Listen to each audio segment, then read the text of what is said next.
Josephine's home has a new feature she didn't ask for, and she certainly doesn't want. It's a crash car she wants gone, but no one will take responsibility.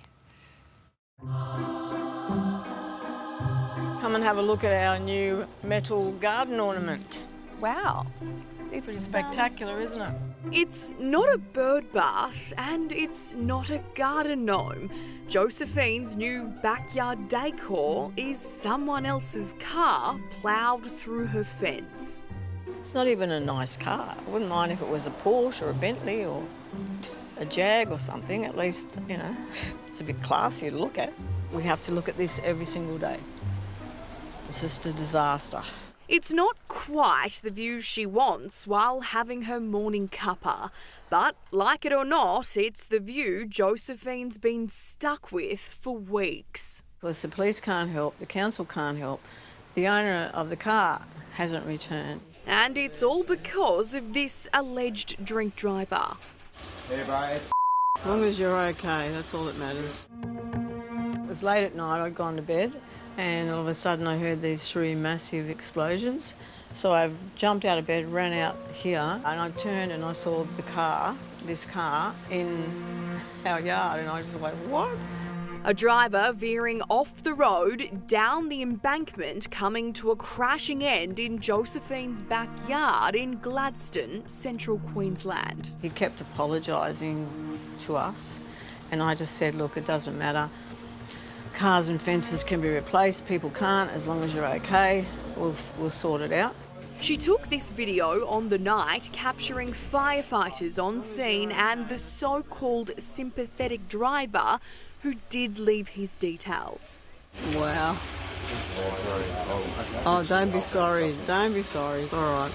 And he apologised to us and said he was going to come back to organise the car to be towed, and then him and his friend would repair the fence for us. And he couldn't believe that my husband and I were being so nice to him after what he did to our yard. And I went, it's all right. And he still did a runner. Yeah. The crash happened 2 weeks ago, and now the driver won't return her calls.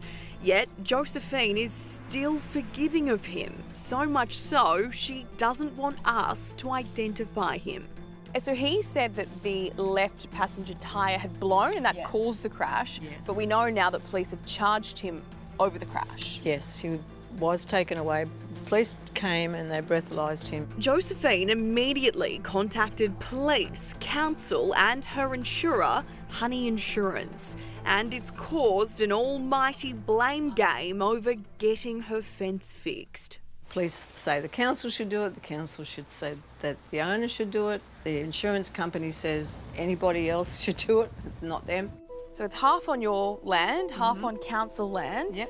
So even though it's clearly a complete write-off, they're Yep. saying, well, it's still his car, you can't touch his property. That's right, still legally belongs to him. How much of a headache has this been for you? Well, it's just a nightmare because all I've done since the accident is get on the phone and try and sort it out. Making matters worse, Josephine has been told she needs to pay a $1,000 excess for the claim. Who would have thought when someone crashes into your backyard and leaves the car there that you have to fork out money Yes. to get it That's removed? right. That's exactly It's not your right. fault. No, we haven't done anything wrong. The insurance company has the obligation to their client to protect the property, make it safe, prevent further ongoing losses, and then rectify all the damage. And it sounds like maybe that was forgotten in the process of finger pointing in this case. David Keane is from Solve My Claim. There are a lot of complexities, and there's a driver who seemingly has done the wrong thing, and there's council land and there's police involvement.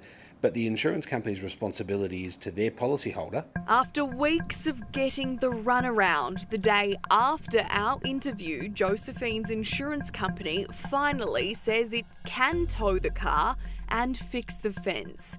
Honey Insurance telling us police initially didn't give them permission to remove it, but they now have. And it looks like in this case that with all of the other issues, that's been lost in the process, and the insurance company has not fulfilled their obligations, certainly in a timely manner. Turns out the car is in such an awkward spot it needs multiple tow trucks to get it out. Steady, steady, steady, steady, steady. The car is now council's problem and its owner won't get off scot-free.